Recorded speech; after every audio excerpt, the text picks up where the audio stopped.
Hello, hello, hello. Hello.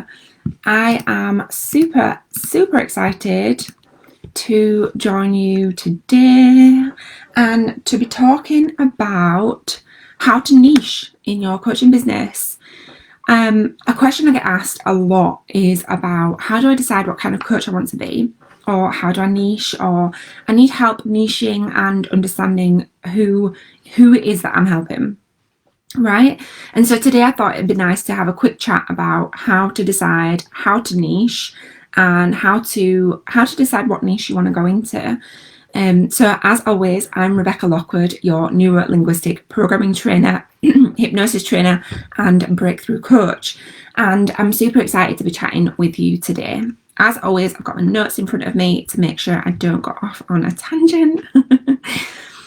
And today our session is a bit earlier than usual, so if you're on live with me, hello. If you're listening to the podcast, you'll have no idea what I'm talking about anyway, because you'll just be listening to it as you want to listen to it. And if you're watching the replay, just pop me a chat in the comments and just say replay. So what I'm going to do, today's going to be nice, short and snappy. I've got tons of value to share with you, but this week I'm delivering Accelerate Live, which is our live NLP practitioner and breakthrough coaching Accelerate program. I was thinking about it today, this morning. I thought, how many online courses can you do and then also get the option to do it in an accelerated way over 6 days? Like, it's very, very rare. In fact, I don't think I've even seen it before. So I'm really proud that we're able to support our students in that way, because a lot of the feedback that we get is that the online course is amazing. But some people just need a bit of a push to get things done a bit quicker. And that's what the Accelerate does for you. So let's dive in then. So what we're talking about then is, how do I work out what my niche is? How do I work out what my niche is? As I said, I get quite a lot of people asking me this question. A lot of people say they're struggling to niche, they're struggling to niche down, and they're struggling to decide what kind of coach they want to be. They're struggling on what to call themselves as well. Like, what kind of coach do I want to call myself? And so that's what I'm going to address today. Now, just before we start, I just want to just clarify what niche means, because if you sat there thinking, what's she on about? I just want to make sure that that's covered. So when I say niche, what I mean is have a specific outcome that you're working with with your clients, right? So it's, for example, whether you're a life coach or whether you're a mindset coach, it's deciding which niche you'd want to go into. So if you were calling yourself a life coach, your niche would be life coaching. If you were calling yourself a mindset coach, your niche would be mindset coaching.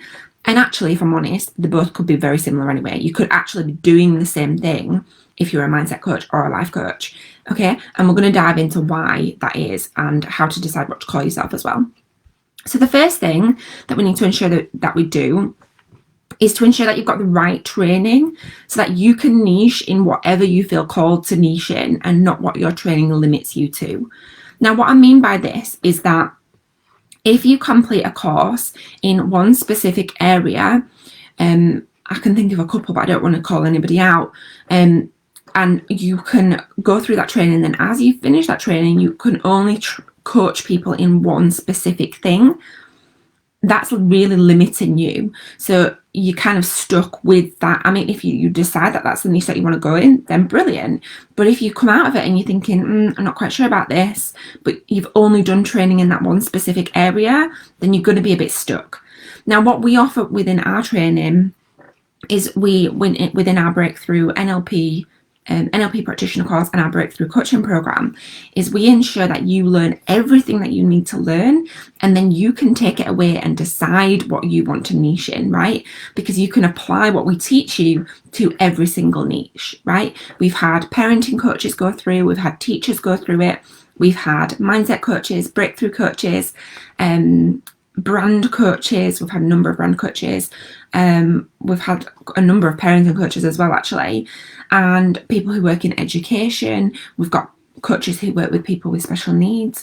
We've got coaches who are business coaches, and we've got business mentors who go through our program. So it's not limiting you with what you can do, right? So you can go through the program And when you come through it, you can decide what you want to do, right? And you can take it away and apply it to everything that you want.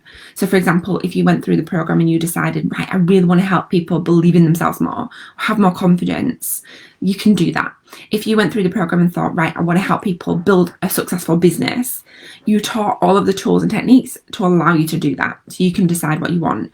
So it's really important when you're training as a coach to ensure that your training is not restricting you in any way.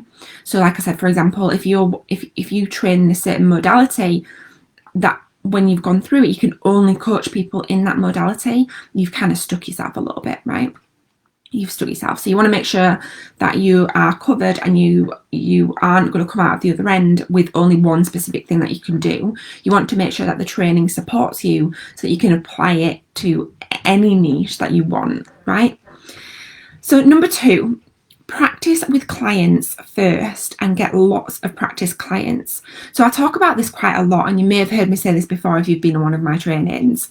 But this is really important because you may think that you want to help people with one specific thing. Say, for example, you've experienced something yourself and you are like, right, I've come out the other end of this. I know I want to help other people with this. But you've never actually coached people in that specific thing. Now, if you were to then start coaching people and then you thought, actually, I'm not quite sure that this is for me, you've already kind of started, right? So it's really important to get some practice clients and get loads and tons of practice clients, because then what that allows you to do is it allows you to go through a coaching relationship with people and understand what you really enjoy helping people with, and get to know a bit more about yourself, because it's also a self-discovery for you to understand like what you love supporting people with and what you may not like supporting people with so much.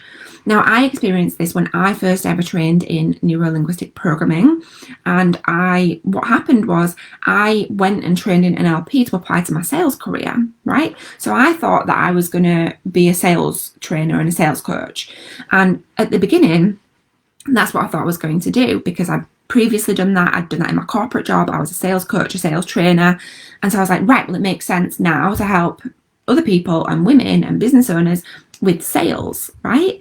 And then what happened was when I started working with practice clients and I started working with lots of different people, I realized that actually that's not really what I wanted to help people with. Although I can help people with that very well, and I still do, it wasn't the thing that really lights me up, right? I realized that when I supported people to release limiting beliefs and have more confidence in themselves and in putting themselves out there, and to clean up any negative experiences they have in the past, to then have more self-belief in themselves going into the future, that was what really lit me up. Like, that was when I was like, oh my gosh, I feel like this is my calling. And then as a result of doing that work, it actually improved people's sales and business sales anyway, right? So as a result and a side effect of doing that work, it did that naturally. So it's really important to start working with people to really understand, like, what do you really enjoy doing, and what do you want to do more of? Okay, so the third thing is, I kind of merged them into 2 really, but work out what you want to do and what you love helping people with the most. So you'll discover that a certain outcome that your clients get, you'll feel more called to moving towards, right? So like in the example that I just gave you, you might feel like after you've helped people release limiting beliefs, that is the thing that lights you up. You might find that actually you do some work with people and their sales improve, and that's what you really enjoy doing. You might find that, for example, if you're a parenting coach, that you were working with the parents and then you decided you wanted to work with the children instead, right? Or vice versa.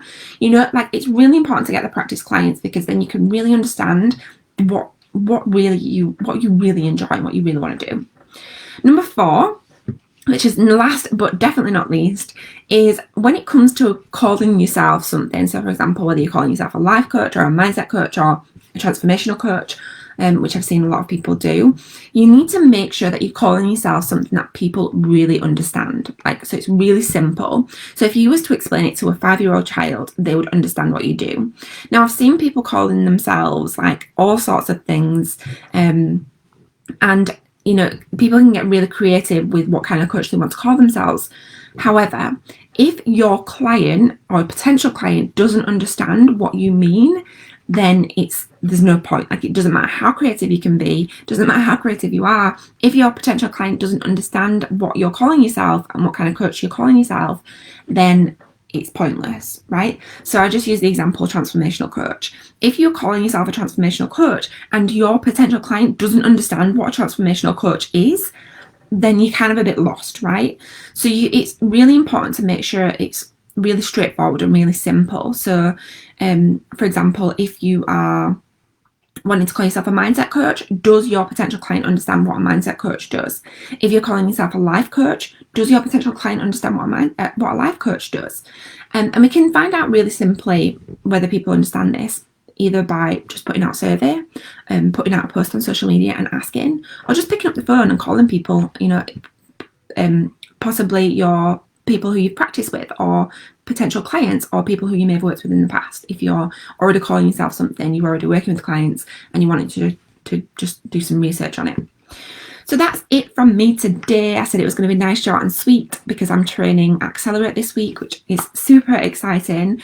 I have got a link in the show notes, and if you're watching the podcast, and in the description above, because we have our free training coming up, which is super exciting and so amazing. We've already had hundreds of women sign up to it. It is about how to start your coaching business. So if you need a bit of support and a bit of push in the right direction, that is a free training that's coming up, and I'm really excited to support you on that. So the link to sign up to that is above. If you need anything from me, you can find me on that training, and you can pop any comments below, or if you're on the podcast, you can join me in that training. Have an amazing day, and I'll catch you next week.